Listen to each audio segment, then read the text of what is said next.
Hello दोस्तों, आपका अपने चैनल में स्वागत है। आज हम लोग सीखेंगे गैस वेल्डिंग में प्रयोग होने वाली ज्वाला कितने प्रकार की होती है और साथ ही गैस वेल्डिंग के अनुप्रयोग, लाभ व सीमाओं के बारे में सीखेंगे। तो दोस्तों, वीडियो देखने से पहले चैनल को सब्सक्राइब कर लीजिएगा और बेल आइकन के बटन को प्रेस करना ना भूलिएगा, जिससे नेक्स्ट आने वाली वीडियो का नोटिफिकेशन आपको मिल सके। तो दोस्तों, स्टार्ट करते हैं।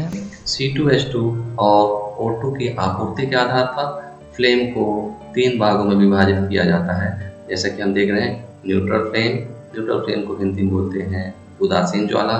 दूसरा है कार्बोराइजिंग फ्लेम, इसको हिंदी में बोलते हैं कार्बोरिकारक ज्वाला। और जो तीसरे प्रकार की फ्लेम है वह है ऑक्सीडाइजिंग फ्लेम, इसको हिंदी में बोलते हैं आक्सीकारक ज्वाला। अब देखते हैं सबसे पहले न्यूट्रल फ्लेम के बारे में। तो जब ऑक्सीजन और C2H2 यानी कि एस्टिलीन की समान मात्रा मिश्रित होती है तो यह न्यूट्रल फ्लेम बनती है, यानी कि प्राप्त होती है। इसके अलावा इस फ्लेम में 2 जोन होते हैं।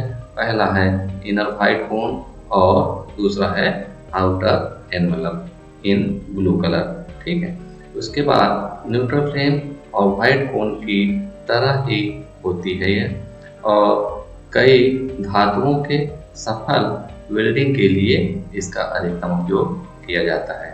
इसका तापमान की उत्पादन सीमा 3100 डिग्री सेल्सियस से लेके 3300 डिग्री सेल्सियस तक होती है। अब हम लोग एक बार उदासीन ज्वाला का फिगर देख लेते हैं। जैसा कि इसमें दिखाया गया है, इनर कोन दिखाया गया है और आउटर कोन। और इनर कोन का तापमान होता है 5500 डिग्री सेल्सियस से 6000 डिग्री सेल्सियस तक, जबकि आउटर कोन का तापमान होता है 3800 डिग्री फ़ारेनहाइट।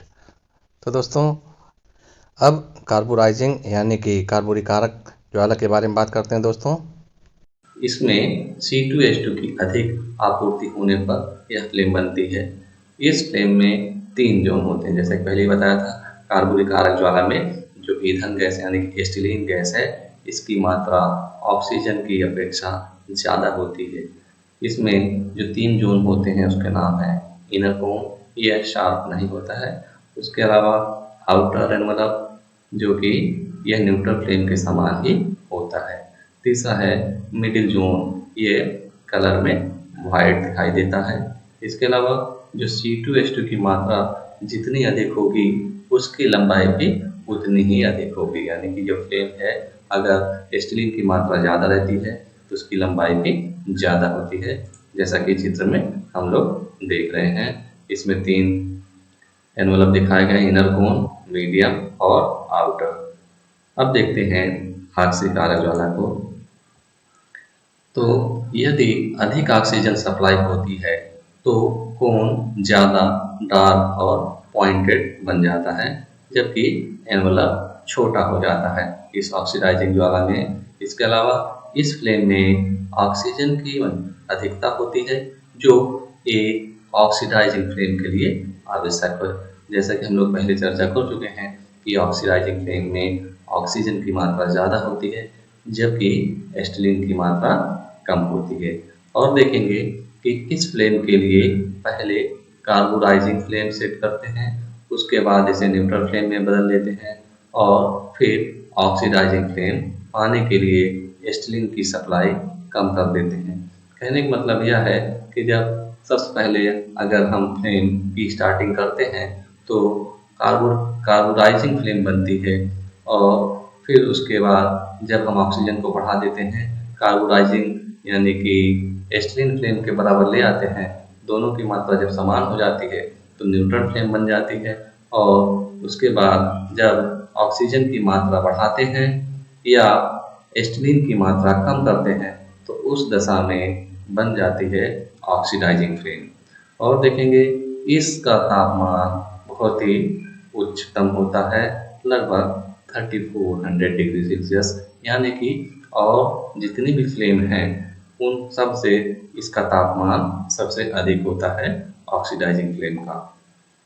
इसका इनर कोन अपेक्षाकृत छोटा होता है और अतिरिक्त ऑक्सीजन फ्लेम को नीले रंग में बदल देता है, और यह कठोर ध्वनि के साथ जलता है। इसका फिगर देख लेते हैं। देख रहे हैं कि इसमें बहुत छोटा सा और पॉइंटेड इसका इनर कोन है और यह नीले कलर में दिखाई देता है। और इसमें जो आउटर फ्लेम है यह स्मॉल और थोड़ा सा पतला रहता है। अब बात करते हैं गैस वेल्डिंग के अनुप्रयोगों की। तो इसका प्रयोग रिपेयर वर्क्स में होता है। गैस वेल्डिंग के सबसे आम अनुप्रयोग में से एक मरम्मत कार्यों के लिए ही है इसका प्रयोग। उसके अलावा ये फैब्रिकेशन और शीट मेटल में भी इसका बहुतायत से प्रयोग किया जाता है। इसके अलावा एयरक्राफ्ट इंडस्ट्रीज में ऑक्सी स्टीलिन वेल्डिंग का उपयोग विमान के विभिन्न भागों को जोड़ने के लिए किया जाता है। ऑटोमोटिव इंडस्ट्रीज में भी इसका प्रयोग चेसिस के वेल्डिंग में, फ्रेम्स की वेल्डिंग में किया जाता है। इसके अलावा joining of high carbon steel यानी कि हाई कार्बन स्टील को पिघलाने में भी गैस वेल्डिंग का प्रयोग बहुत अधिक मात्रा में किया जाता है। अब बात करते हैं गैस वेल्डिंग के लाभ की।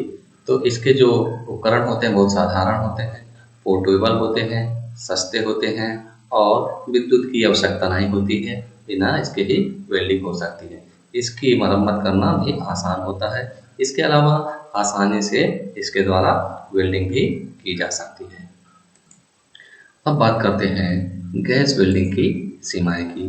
तो वेल्डिंग की गति बहुत कम होती है और गैस वेल्डिंग में विरूपण भी यानी कि डिस्टॉर्शन में बहुत अधिक होता है, क्योंकि इसका जो हीट अफेक्टेड जोन है वह अत्यधिक होता है। इस कारण से इसमें विरूपण अधिक होता है और रिएक्टिव धातुओं जैसे टिटेनियम या जिरकोनियम की वेल्डिंग के लिए यह उपयुक्त नहीं होती है। इसके अलावा जो मोटी प्लेटों की वेल्डिंग के लिए भी यह उपयुक्त नहीं होती है, क्योंकि इसका प्रयोग अधिकतर चादरों की वेल्डिंग के लिए ही हो पाता है और इसमें हीटिंग जल्दी नहीं होती है, क्योंकि इसका तापमान 33 से या 3400 डिग्री सेल्सियस लाने के लिए थोड़ा समय लगता है, जबकि अन्य वेल्डिंग प्रक्रियाओं में वह बहुत ही कुछ ही सेकंडों में इसका तापमान बढ़ जाता है। इसके अलावा जैसे कि बता रहा था मैं, आर्क वेल्डिंग के बराबर तापमान नहीं मिल पाता है। कहने का तात्पर्य है कि जो गैस वेल्डिंग का तापमान है वह किसी भी आर्क वेल्डिंग की अपेक्षा बहुत कम होता है। तो दोस्तों, यहाँ पर यह वीडियो समाप्त होता है। उम्मीद करता हूँ कि यह वीडियो आपके नॉलेज को बढ़ाने वाला होगा। Thank you for watching. जय हिंद, जय भारत।